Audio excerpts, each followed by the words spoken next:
Yeah, this is the one I saw. It got linked on my Reddit, and I actually do want to take a look at it. Ashes of Creation, don't believe the hype. Ashes of Creation, a new MMORPG being made by a small independent studio, heralded by many as the next big thing, the savior lot of people of the are genre, excited. the MMO we've all been waiting for, the one that will bring disenfranchised... Wait a second, I just want you to look at his tabs. Can we look at his tabs? So I'm not the only one, okay? Like, this isn't just me. Like, everybody does this. Everybody has a bunch of tabs open. My mom will have, on average, 200 tabs open. Okay, so just chill out. Players together and provide the gameplay experience absolutely every MMO fan wants. That's what everybody wants. Will this new MMO be the game to fix all the issues and save the entire genre? In a word, no. In many words, let's look at the original Kickstarter, the team behind it, the media hype for it, and the reality of what they currently have, and then have a grounded discussion. Ladies and gentlemen, welcome. I'm Josh Drive Hayes, and today I'd like to take a brief look at the upcoming MMORPG Ashes of Creation. I think really what happened is that Ashes of Creation had the same thing happen to it that Classic WoW had happened to it, and a lot of other games have had happen to it, like Cyberpunk. People, yeah, he's a good-looking guy. Like, it makes me mad because, like, I said this already. Like, let's not talk about it, okay? Like, he's got great hair. Man, fuck, dude. Shit. All right, listen.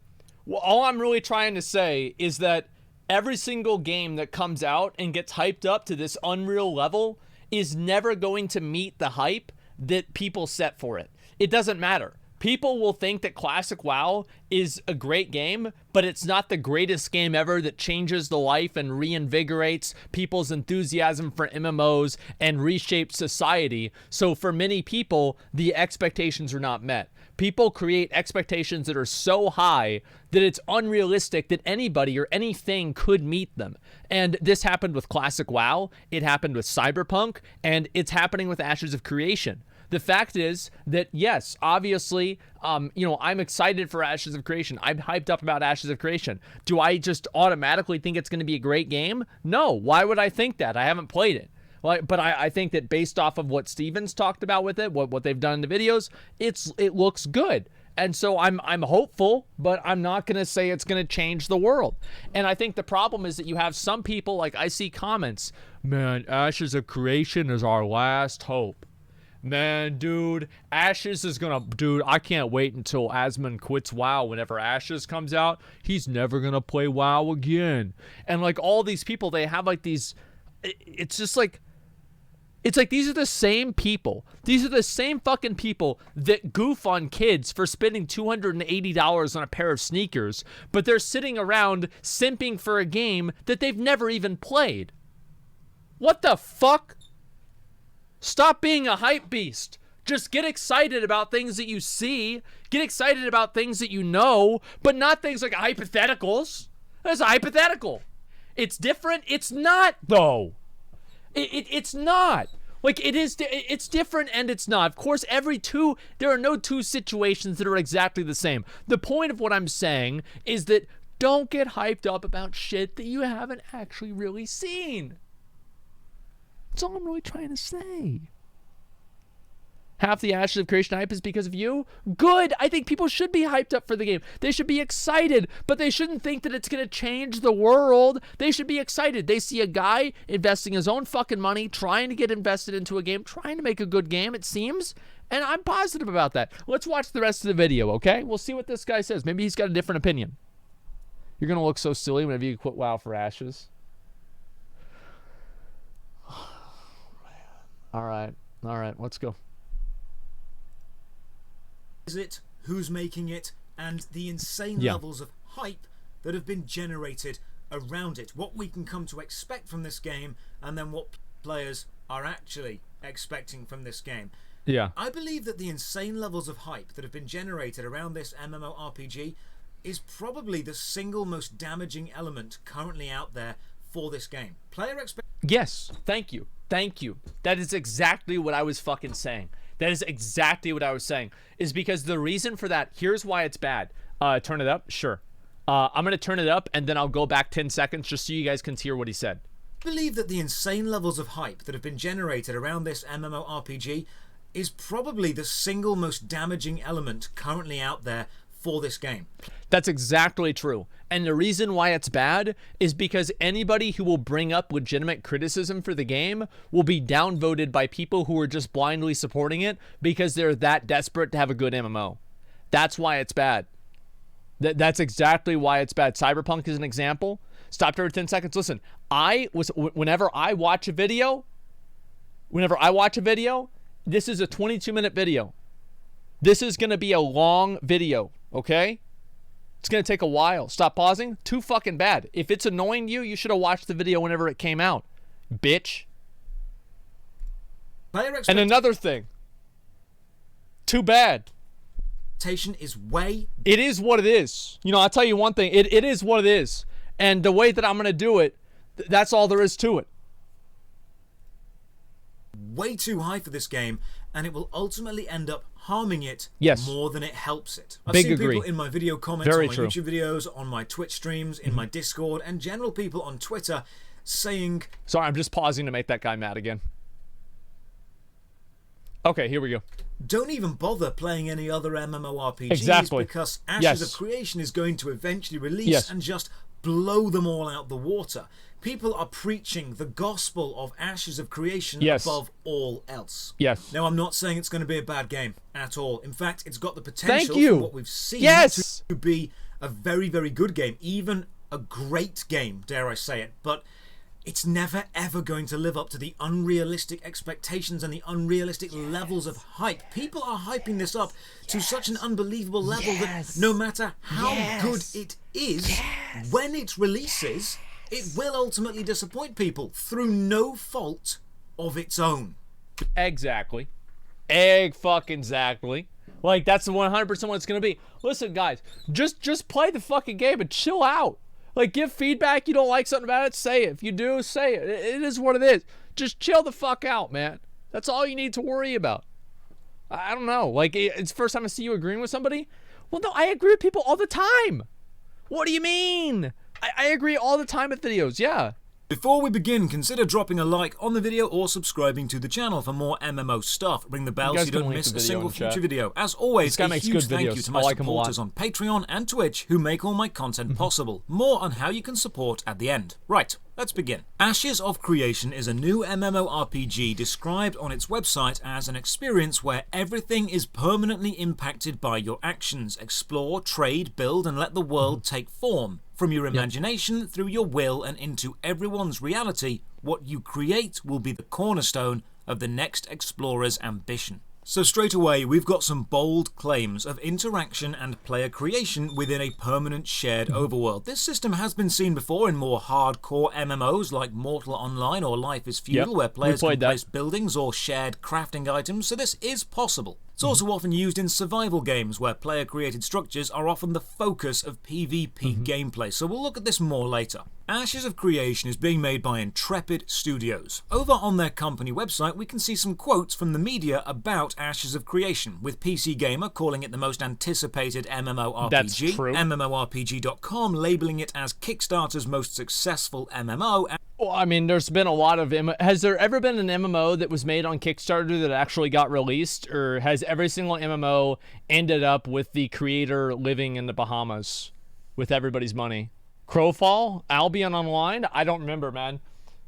And IGN saying, we may find ourselves in love with the MMO again. That's high praise. That's exceptionally high expectations. So let's take the Kickstarter angle and have a look back at how this project began. Ashes of Creation was a Kickstarter MMO, describing itself in the opening paragraph as the rebirth of the MMORPG. It then explains the evolution of the game comes down to what players decide to do. If you want a city or a marketplace or the comfort of your own home, it's up to you to build it. Or if a city is encroaching on your territory, it's up to you to destroy it. Now, giving players this level of freedom is always a gamble, because often people are more focused on the destruction instead of the creation, but we'll come back. Yeah, people get a lot more out of it. It's like, hey, I helped somebody today. Yeah, that's nice, Jesus. Go fuck yourself.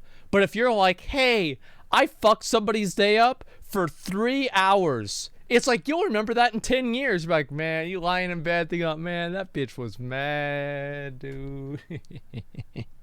You know, so like, yeah, people are much more motivated to fuck somebody over or to grief somebody than to help them or to create, because it takes more effort and it's more of an investment to create things versus just fuck them up.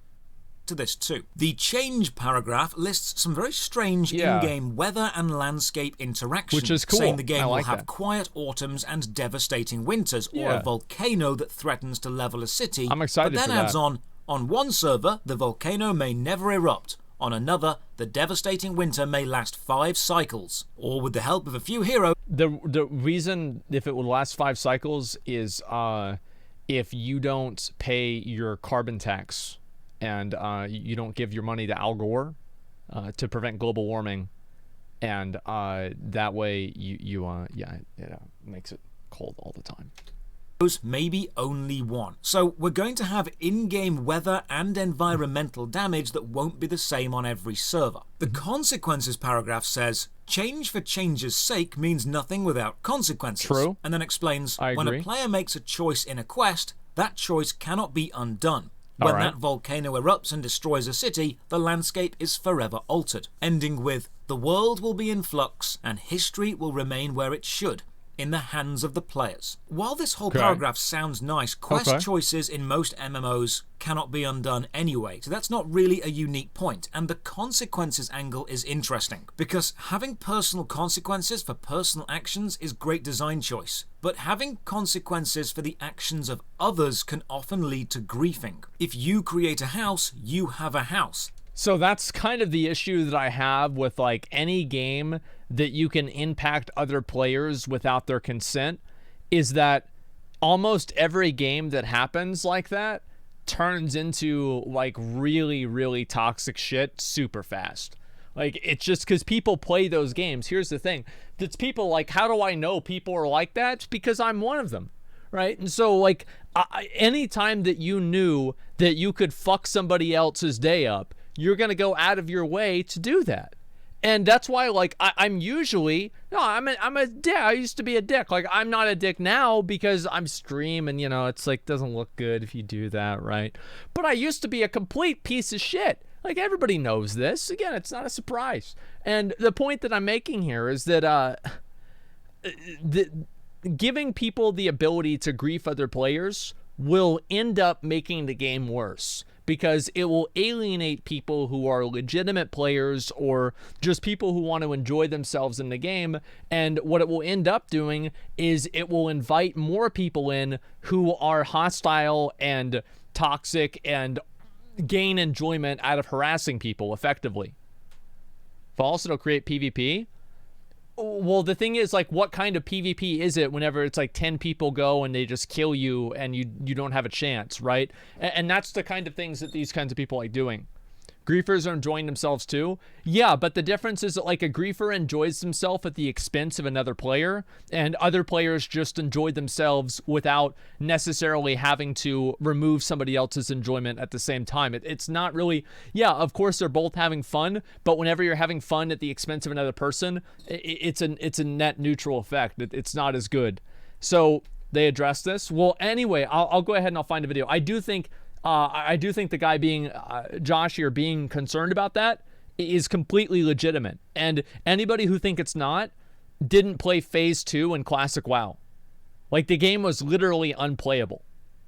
You would spend like an hour just trying to run to a dungeon in one zone because you would just keep getting killed over and over and over. And tons of people just quit the game. Like, nobody wants to sit through that bullshit. Why would they? So that's what's going to end up happening. That's the consequence for your action. If someone else comes along and destroys your house, that's your consequence for their action. Exactly. But now we get to probably the most unique selling point of the game, the node system. The Kickstarter explains, so let's just have a read. Every zone is made up of multiple nodes. Each node has a zone of influence. As players adventure and complete their day-to-day goals, their experience is being captured by a node through its zone of influence. As players level up, so do these nodes. With enough experience, a node might become a village or a city, or with enough experience, even a metropolis. I'm excited As these about that. population It's gonna be centers cool. open up, players can establish citizenship through in-game node housing, instance housing, or our freehold system. So this node system will basically be dividing the overworld into specific chunks, and your actions within the zones of influence of a node will improve it or damage it, essentially making the entire overworld a massive territory control game. What happens if you max out a node and build a house and then someone else damages the node? Do you lose your house? We'll have to find out. Likely yes, because of the consequences they faced earlier. The Kickstarter continues and lists the 4 races: humans, elves, orcs, and dwarves, although they've all been given suitably fantasy-sounding names, and sub-races. Then below that, you've got the 8 archetype classes: tanks, mages, fighters, clerics, rogues, summoners, rangers, and bards. This is all, I mean, all of this looks good. I mean, again, I feel like all this stuff is fine. I mean, the node system and destroying other people's houses and things like that. I think that, like, the world changing and there being some degree of consequence based off of those changes is good, but it just depends on, like, what the extent of that consequence is and how much that extends into impacting individual players' like experience in the game. Now, it seems this is the Kickstarter that people wanted, because it raised over $3 million in funding, and the Ashes of Creation team have gone on record through interviews and Reddit posts stating they've had several million more added through private investors. So the project has a lot of money behind it. Not quite the hundreds of millions of the larger scale MMOs, but definitely enough to make a solid game. Now, below that, we've got a list of MMOs the team has worked on before, including Star Wars Galaxies, EverQuest, PlanetSide, EverQuest Next, EverQuest 2, and the XCOM series. So the team working on Ashes of Creation seem to have some experience behind them. So let's meet the team. Stephen Sheriff is the founder and creative director of Intrepid. His LinkedIn page describes his experience as CEO of Intrepid, with the position responsibility of revitalizing the MMORPG genre. There is no other experience listed. The guy may have had jobs before, but he's choosing not to list them. The lead designer is Jeff Bard. He's also on LinkedIn, and we can see he spent 5 years working for Sony Online Entertainment as a content designer for EverQuest 2, where he focused on writing the gameplay story narrative and quest hooks. He says he wrote over 200 quests. The chief financial officer is John Moore. His LinkedIn page shows his only position for the last 6 years is being chief financial officer of Intrepid. The lead programmer is Kevin McPherson. This guy has worked as a senior programmer on EverQuest, EverQuest 2, PlanetSide 2, and Vanguard Saga of Heroes. And the lead architect is Mark Stork, who has many years' experience in the games industry, but only one named specific game on his LinkedIn page: the iPhone and iPad game Retro Assault Challenge. There are more team members, but I think the point that he's trying to make here is that a lot of them don't have as much experience for as much of an ambitious project that they're trying to do. I'm kind of assuming that's the point he's making, but we'll have to see. At least shows the people making this do have some experience in not only the video game industry, but also the MMORPG industry specifically. My only concern so far is that all the experience is relatively old school focused, with EverQuest and EverQuest 2 taking up a majority of the team's design history. Now, this isn't necessarily a bad thing. I've played those games, and EverQuest was a phenomenal MMORPG for the time. It dominated the MMORPG landscape for many years. Mag, thanks for 10 subs. Essentially wrote the book on what a good 3D MMORPG, or a successful 3D MMORPG, could be, a social focused MMO, and it was the king essentially up until World of Warcraft dethroned it in 2004. And many players do claim that they want to return to the design philosophy of placing social interaction at the very, very top, focusing on player interaction instead of solo focused theme park style gameplay. My main concern with this is the MMORPG demographic, the average player, that's now shifted to favour solo players. The MMORPG is no longer as niche as it was back then, and is now a much more general gameplay genre. People are playing the MMO who would have never played EverQuest precisely because they can play it solo, or it's much more casual friendly. It's a good point. I think that's true. There are a lot of people that like playing they like playing solo, and I think that's completely fine. I've never liked the idea that MMOs should not have solo content. I think that my stance has always been that solo content, like the Mage Tower, I think Mage Tower is the best example. The Mage Tower is incredibly great content, and I like having solo content in the game. Same as like the Plaguefall Slime Guy. All of those things are great, but the issue is that you also have to have group content that has more meaning and more significance than most of the solo content. I think that's the problem that WoW has, is that solo content has ended up cannibalizing or making group content irrelevant or not as important as it used to be. I think that's the difference. The MMORPG needs to provide tools for solo players to have a fulfilling experience and to keep up with groups, because if an MMO doesn't do that, it won't survive. Now, you could argue that this solo-focused design has effectively shifted MMORPGs away from what they started as, which was social facilitators, social hubs, and moved the MMO more toward solo-focused single-player gameplay. And this they had to do that because MMOs in 2003 were special because you could interact with other people online. That specialness no longer exists, because everybody can do that all the time, everywhere, and people have 8 different mental disorders because of how often they do it. Like, it's much more common now. The novelty of it is gone. Absolutely an argument to be made both for and against the pros and cons of that. But you do need to understand the demographic of the player base has changed substantially. So I really hope they're able to appeal to enough people to keep an MMORPG alive. Because remember, for an MMO to succeed, you need to reach a critical mass of players, both on release and then going forward as the game continues to be updated and continues to be expanded. And if you can't have, it's the same as like a social network. Like, nobody wants to join a new social network because nobody's on it, and then nobody's on it because nobody wants to join. It's like a vicious circle. That's why games pay like streamers to play them that have like a lot of player base, because they want to get people and draw people in to create that initial player base, to have that be a draw in itself. But yeah, it's like playing on a dead WoW server. You can't even do half of the content, and the game, it's just depressing to play it. That becomes harder and harder and harder to do the more niche you make your gameplay. You need to appeal to as broad a possible an audience for an MMO to survive. So we've got a highly funded Kickstarter with a relatively experienced, if somewhat old school focused team behind it, with a lot of very impressive gameplay design promises being made. Let's see what the general public opinion of the project has been so far. MMORPG YouTuber The Lazy Peon has covered it extensively and referred to it as genuinely the most exciting upcoming MMORPG. That's the video that I watched, and then after that, that's whenever I got excited about the game. That's what it was right there. And I think that I think that's definitely true. Like, and also, like, people get excited about new games. It's just what people do. I don't think that it's bad to get excited about a new game. The only time that it's bad is whenever that excitement clouds your mind and prevents you from being able to look at it critically and look at it rationally and think rationally. I think that's what the difference is for me.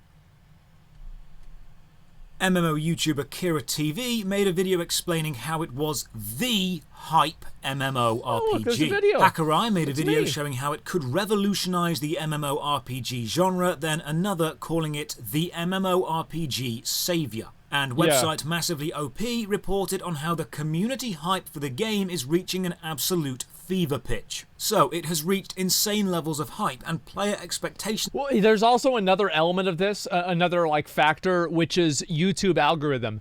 People like, imagine, all right, 2 titles. This game might be good. Ashes of Creation, promising game that could be fun.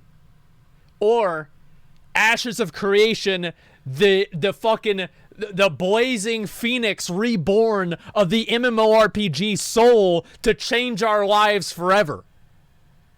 I mean, the second one sounds way cooler, and you're going to want to click on that. You know what I mean? You're going to want to click on that. So you have like the other element of like editorializing and dramatizing the titles in order to get engagement. So yeah, you're going to watch the second video. It sounds fucking cool. Riot MMO will kill every other MMO. I hope so. I mean, I don't really hope so, but like I hope it's good. I can say that.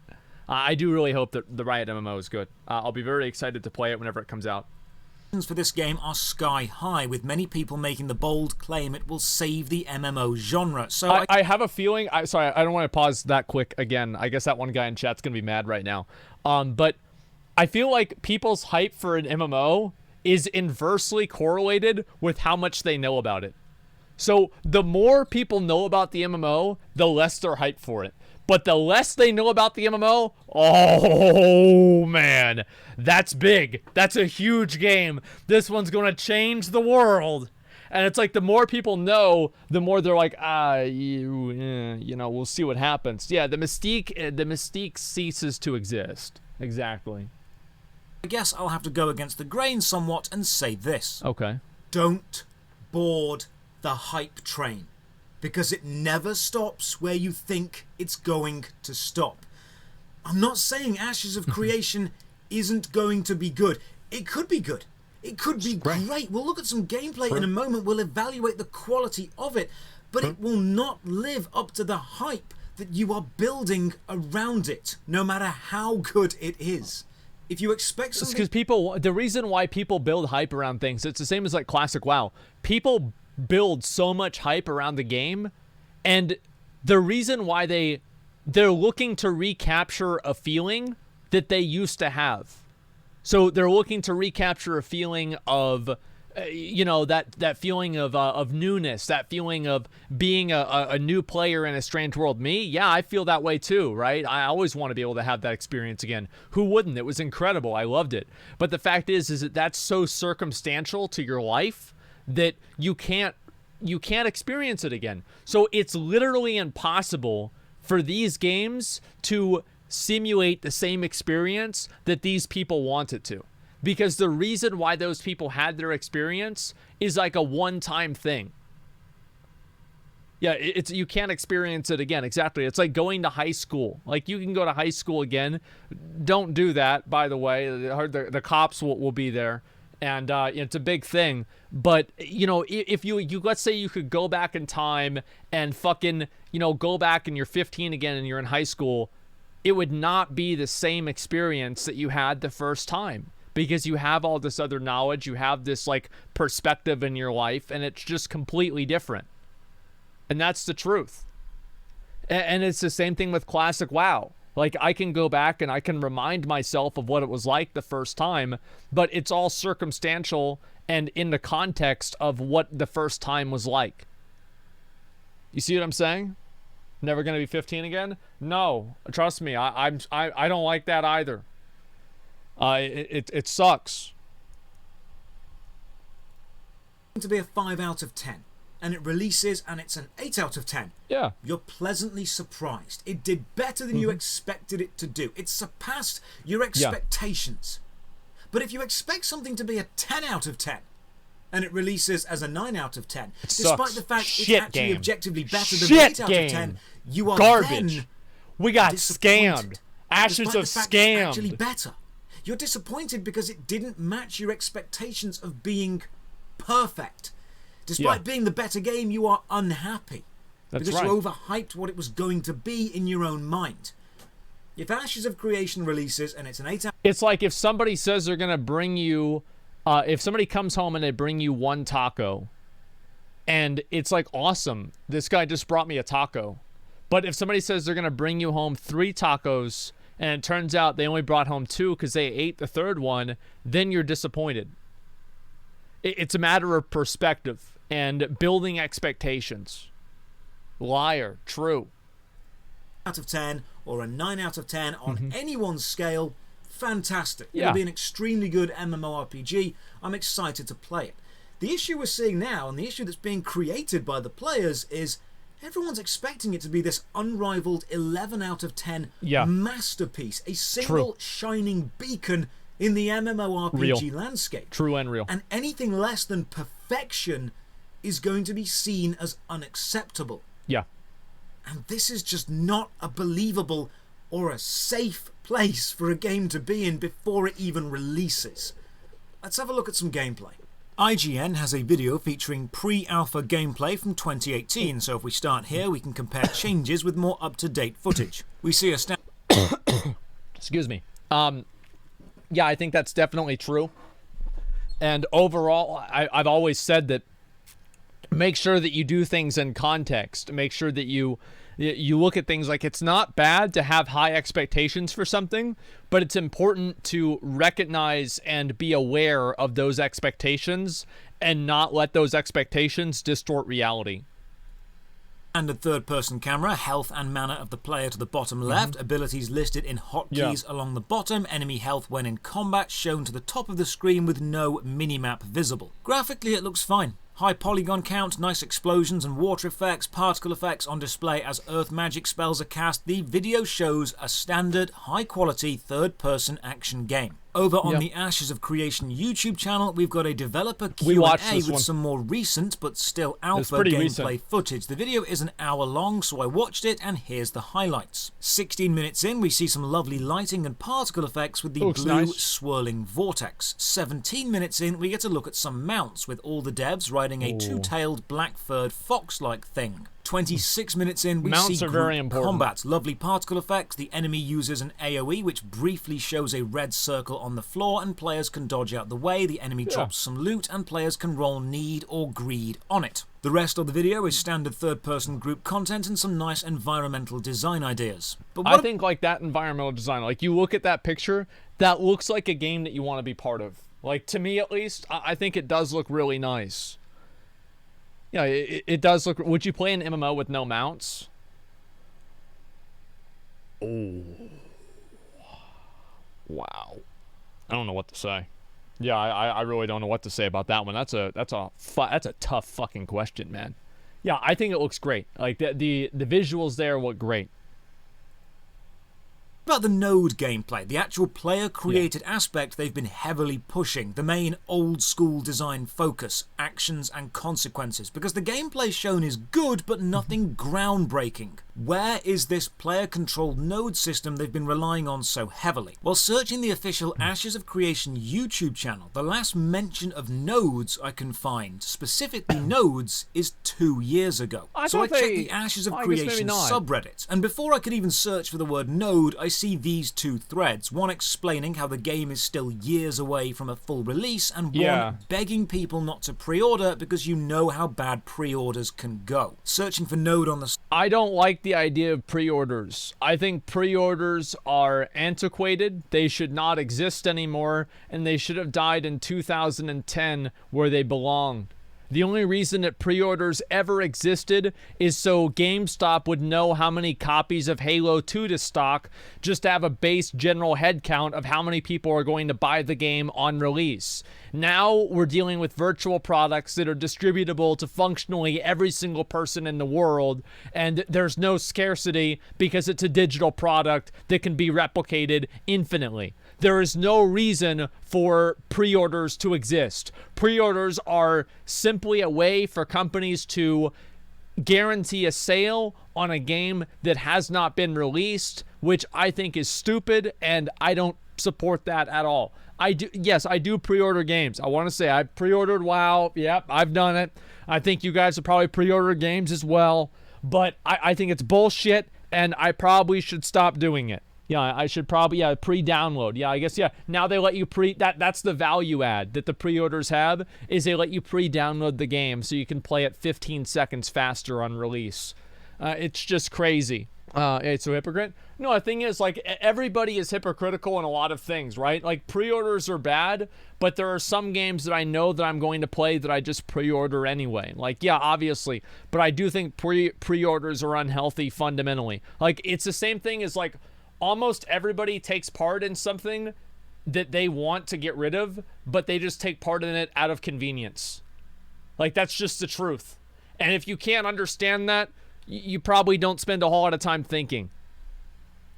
Subreddit links us to this YouTube video with some more alpha footage of the exact moment a node levels up. At 48 minutes and 20 seconds into this developer video, you can see the moment in this small settlement. It instantly upgrades to a fortified city. It's not a slow building process, it's an immediate switch. And any player standing where a new asset is about to be placed, as the developer is in this video, is warped out, using the developer's words, of that place and put next to wherever they were standing.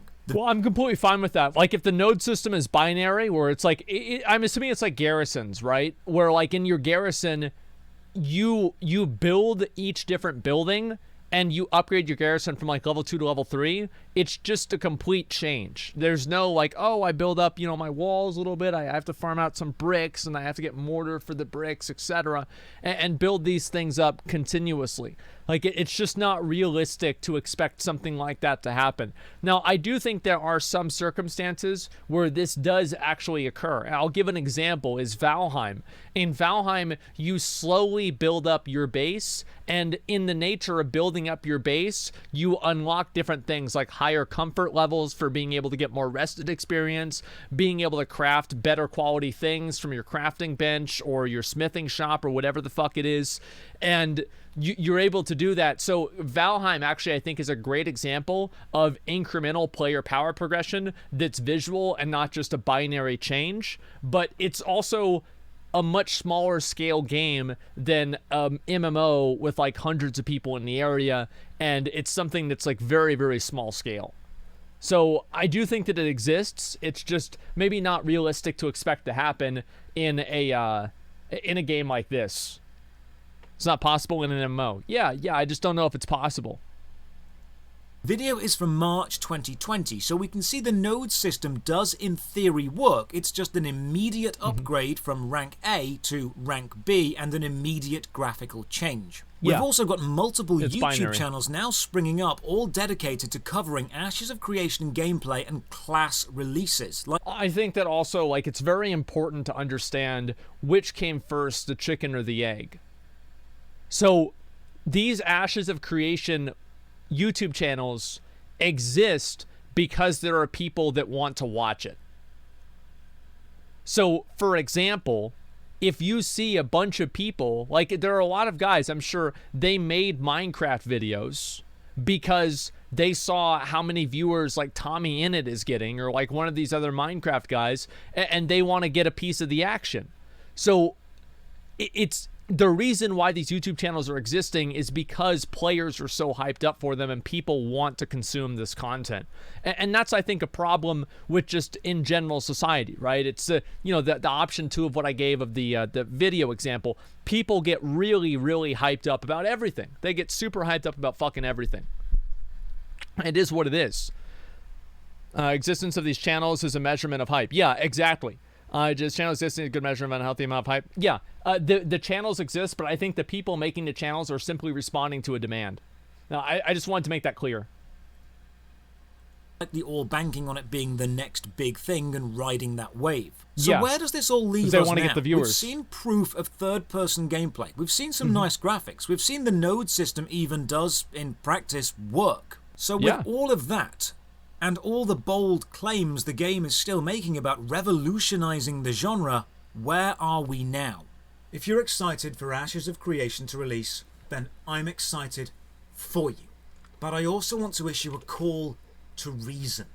I am excited about the game. I'll say this right now. I am 100% excited about Ashes of Creation. I am not going to deny that. I am very excited about this game. I want to play a new game. And it doesn't matter to me, even if the game is a little bit scuffed. I don't give a fuck. I just want to play a good new game. That's all it comes down to. I have wanted to have a new MMO. Like, New World came out, and I had some of the best times that I've had in a long time playing New World. I made friends. I had a new experience. And honestly, I'm going to be real with you guys. There's a part of me that likes playing these games on stream, but there's a specialty. There's something special about me just being able to sit in my room by myself, playing with people, experiencing the game as a real player. And that felt good. Was New World the same as Classic WoW? No, it wasn't.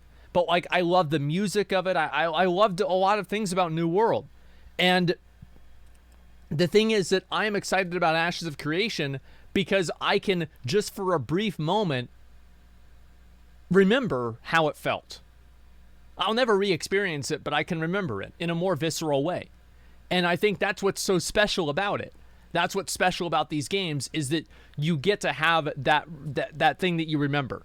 It's like you go back and you look at, pictures of you and the boys from back in the day. Like, obviously you're not doing it still, but it still makes you feel good. And I think this is just a more involved and interactive version of that.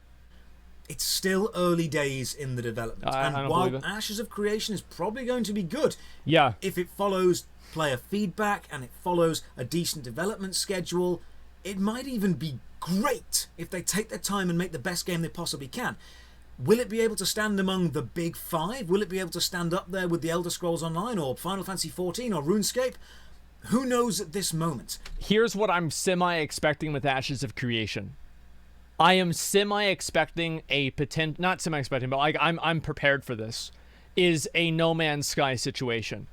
Where the game initially comes out, it has a huge amount of hype, the game can't follow through and live up to the hype, and then people leave, and then the game slowly gets better, and then it grows the player base over time.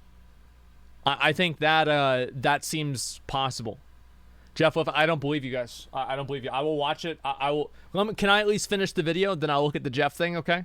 The single biggest issue the game is facing right now is not developer contact. It's not updates. It's not communication. It's player expectations and the unrealistic level being placed upon it. Please remember games like No Man's Sky, Cyberpunk, WildStar, Duke Nukem Forever. Dude, the last two I forgot about. WildStar, everybody, this was like back in Cataclysm or whenever it came out. Everybody thought, I remember, dude, like, you know who I watched for WildStar back whenever the game originally came out? Towley. I watched Towley play WildStar. And even me, right? I was an idiot back then. And I was like, wait, dude, Towley's like the big WoW guy. And now Towley's playing WildStar? Oh, fuck, bro. Is the game dead? Shit, bro. What? And, like, that was the way I felt about it. And Duke Nukem Forever, it couldn't have been good. Like, Duke Nukem Forever could never have been good. If Duke Nukem Forever should have been Doom Eternal. It should have been Doom Eternal with sexist jokes and more cigarettes. Or, sorry, cigars. That's what it should have been.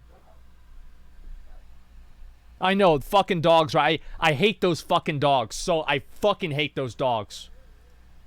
First version of Final Fantasy XIV. First few months of the Elder Scrolls Online. Spore. Fable, I hate them. Diablo 3. Hell, even Guild Wars 2, when it released, it was hyped beyond belief and then met with disappointment despite being a very good game. When you overhype games, you create a situation where it's a no-win even situation. If the game is great, it's never as great as you thought it would be in your mind, and you're always disappointed because just of this. That little bit. Ashes of Creation has so far shown us it's not only got the funding, but it's got the team behind it to make it a reality. And they've been releasing consistent updates showing us progress. So, unlike most Kickstarter MMOs, I believe this one will actually eventually end up existing. It's got some pretty lofty aspirations, and claiming it's going to revitalize the genre, that's bordering on arrogant. What? But it probably will be a decent game. But stop hyping it up, and you're probably going to enjoy it a hell of a lot more. Yeah. You know how games like Valheim just came out of nowhere, ended up being quite good, and we all liked them? That's because no one expected it to be perfect. We were just happy with a really good game. I think Valheim's a great example. And another example is Apex Legends. Apex Legends just came out one day, and it's not like everyone was like, bro, dude, are you sick of playing PUBG? You're getting shot through the wall? Maybe you can't build and crank 90s like Myth can? Well, guess what? Maybe you die to fall damage like Myth did? Well, guess what? We got a game for you. Apex Legends. and everybody's hyped up about it. Everybody's so fucking happy about it. It's great. Anthem's another great example. Myth, I like Myth a lot, okay? Like, I got no... it was funny the fellow died to fall damage, right, that one time, but, like, I like Myth a lot. Anyway, so, all I'm saying is, like, this has happened before, and I think games that have no expectations going into it always turn out to be better received. I think he's totally right, with Valheim being a great example. And Apex Legends is another great example, too.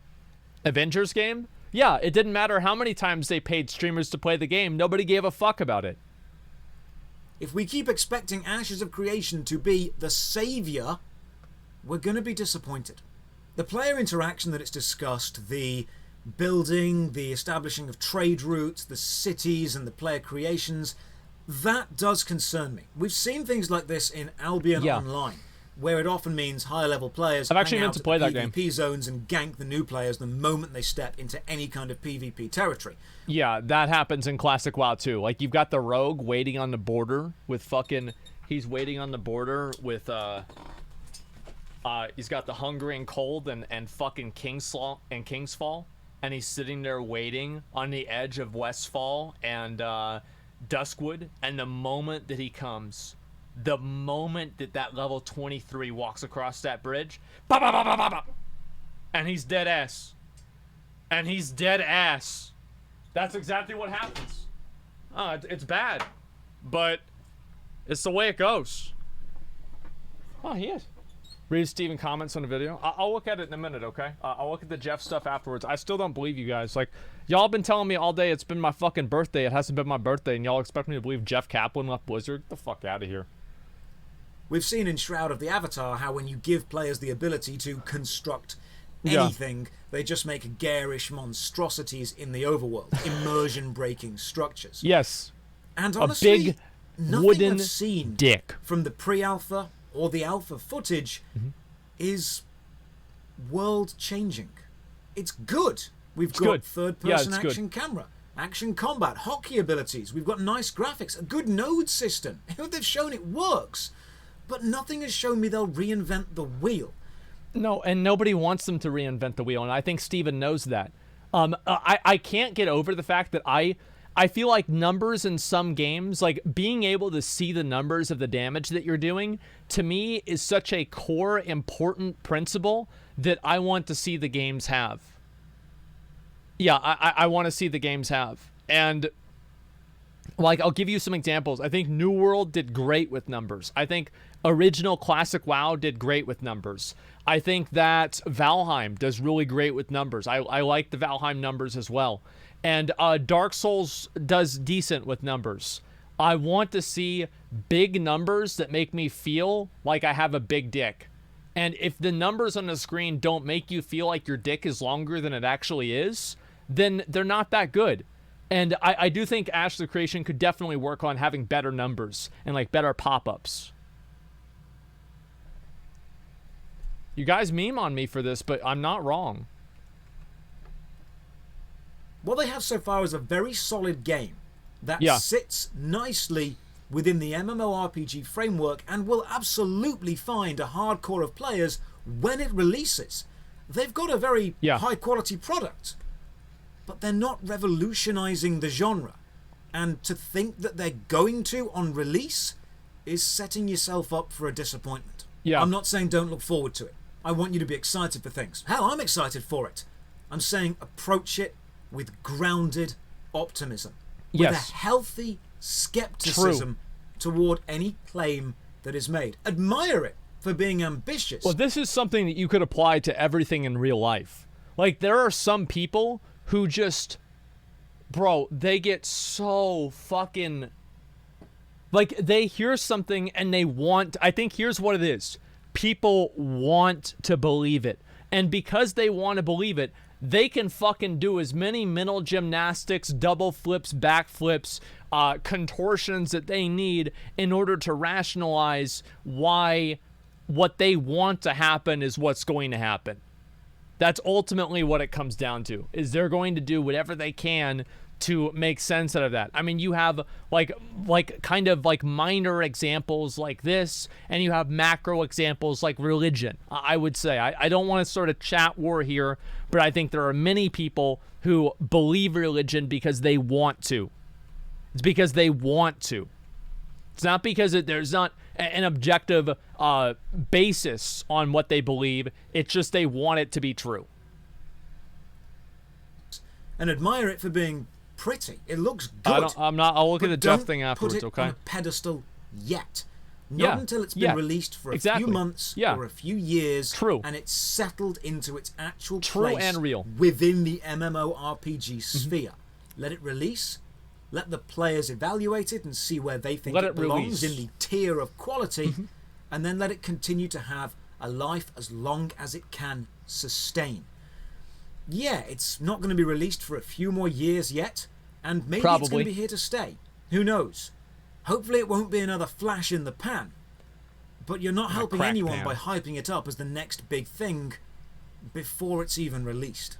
Remember that everyone was super... I think it's... So what he's saying is definitely true. And I think it's like a very delicate line to walk, especially as a content creator, whenever you're evaluating and giving attention to something new like this. Because obviously I'm excited for it. Like, being a content creator doesn't mean that you don't have any feelings. Like, I see a game like this and I get excited. I'm like, wow, this is really cool. And like, I personally am excited. This is not... You know, it's his persona. It's his persona. That's not really what he's like. No, I'm really excited. I'm happy. And whenever I see things like this, obviously, I get excited. And, you know, conveying that excitement to the viewers is important to do. But, of course, you always have to measure it. And I think the issue is that sometimes you have so much hype that goes one direction. You have people that make videos like this just to kind of bring things back into context. I think it's okay to get hyped up, but not to create unrealistic expectations. Hyped for Albion Online, and while that has found a substantial and hardcore player base and is still definitely a healthy population size, it's not the world-dominating force that everyone claimed that it would be. Yeah. So I say again, look forward to Ashes of Creation. Healthy optimism. But don't board the hype train. It never stops where you think it will. I look forward to playing Ashes of Creation on release. I wish the devs all the best, and hopefully I'll keep up with its development cycle. Well, I will too. I'm keeping my expectations realistic and my anticipation tempered. And unless you want to be disappointed, I suggest you do the same. Cheers for watching. What are your opinions on Ashes of Creation? Are you boarding the hype train or calmly hoping for the best? Let me know in the comments below, and another huge thank you to my supporters on Patreon and Twitch. You can support the channel from just £1 a month. Check the video description for links to Patreon, Twitch, Twitter, and Discord, and as always, have a great day. The scam mode that got funded. I probably should watch that one. That's fucking funny. Yeah, I might watch that. That's great. Let me go back over here. And, yeah, 22-minute video, the same shit. The thing is, a lot of people need to hear this, though. Even if you might think that it might be the same shit, you need to hear this. So, Steven did make a post. I'm going to go ahead and read Steven's post, and then I'm going to tell that story, and then we're going to look at the Jeff stuff, okay? Hey, Josh, appreciate the video. I tend to agree in most cases. Hyping up a game in development can raise expectations to unattainable heights and ultimately negatively impact the impression upon release of the game. With that being said, though, I'd caveat there's a clear distinction between hype and excitement. Players should feel comfortable in expressing their excitement for a game or company based on solid reasons. It's very true. Where the excitement is for things like graphics, designs, gameplay, philosophy, customer service, community interaction, transparency, etc. When projects get this type of support and feedback from fans, it makes the development by motivating developers and, dare I say, the industry in many ways. That's true. Consumers, aka players, have very powerful voice whenever it comes to expressing their content or disobedient whenever the direction of the game or project, or discontent, excuse me. And it's important to use the voice so companies can navigate better whenever catering to the gaming experiences for their audiences. So in summary, tempering expectations can be a good thing, but don't be afraid to express your excitement or support for projects that you feel are doing a great job in specific areas. Cheers. That's 100% agree. I totally agree with Steven. Yeah. Yeah, I totally agree with what he's saying, and it's 100%. Yeah, there it is. Totally agree. It's a matter of degree, and it's a matter of context.